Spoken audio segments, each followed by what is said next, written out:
नमस्कार, स्वागत आहे आपला माझ्या एक नवीन अशा व्लॉगमध्ये. आणि हा व्लॉग असणार आहे एकदम बेस्ट, कारण की आपण चाललेलो आहे नाशिक मधल्या 300 वर्ष जुन्या परंपरेचे विटनेस व्हायला, साक्षी व्हायला.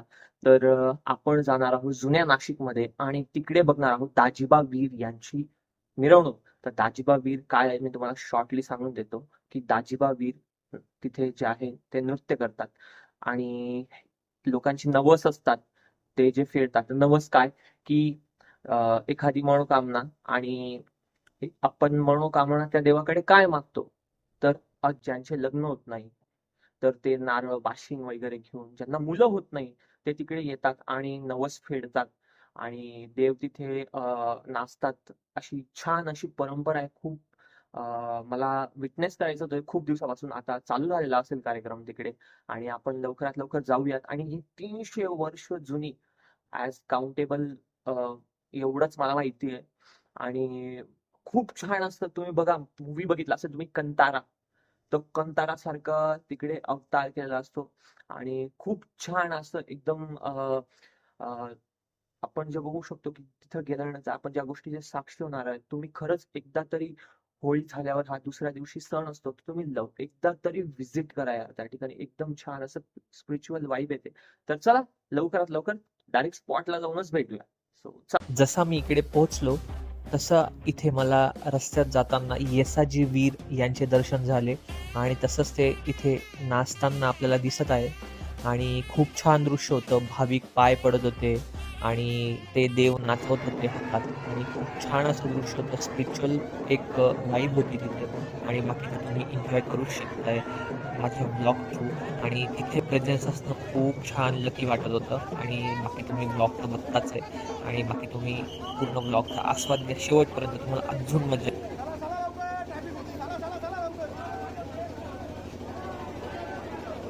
सो जसा मी गंगेवर आलो आणि 7 वाजेचा टाइम होता, गंगा आरती चालू होती. मी गंगा आरतीच्या वेळेस गंगेला प्रणाम केला आणि तुम्ही बघू शकता हे सर्व बाहेरून आले पब्लिक, नाशिकची पब्लिक आहे. जर तुम्ही नाशिकमध्ये येत असणार तर गंगा आरती मिस करू नका, खूप छान असते. आणि हा दुतोंडल्या मारुती होता, जे नाशिकचे त्यांना माहिती आहे, जे नाही त्यांना आता माझ्या ब्लॉगवर दिसलं आहे. आणि हे बघा इथं चालू झालेले आहे आणि आता तुम्ही एन्जॉय करा.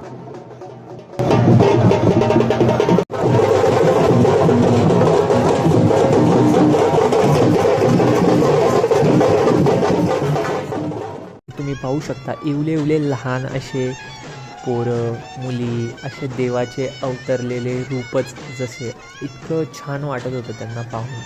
एकदम मंत्रमुग्ध असं वातावरण होतं आणि इथं आल्यावर समजतं की आपली परंपरा किती जुनी आहे, किती पौराणिक आहे आणि आपले लोक आणि नाशिकचे लोक ह्या परंपरेला किती मानतात आणि किती छान. जसं काही दिवाळीच इतकी गर्दी, इतकं छान वाटतं आहे. दाजिबा वीर हे नाचवायचे घरातले देव जे आहे ते लोक इथे येऊन नाचवत आहे वीर. आणि खूप छान असं इथले वातावरण होतं. खूप छान अशी छत्रपती संभाजी महाराजांची वेशभूषा या चिमुकल्याने केली होती. मला फार आवडलं आणि मग मी याला व्लॉगमध्ये घेतलं. तसं हे पण सर्व वीर नाचवायला आले होते. तसं तुम्ही बघू शकता लहान लहान लहान आपले चिमुकले आपली परंपरा जपताना नरसिंह अवताराची वेशभूषा केलेली. तसंच इकडे जे छान कॉस्ट्यूममध्ये होते, लाईक वेशभूषेमध्ये होते, त्यांचेसुद्धा इकडे मंत्री जे आलेले होते त्यांनी व नाशिककरांनी त्यांचं स्वागत केलं, त्यांचा सत्कार केला आणि चांगले शब्द सांगितले आपली परंपरा जपण्याचा एक मार्ग.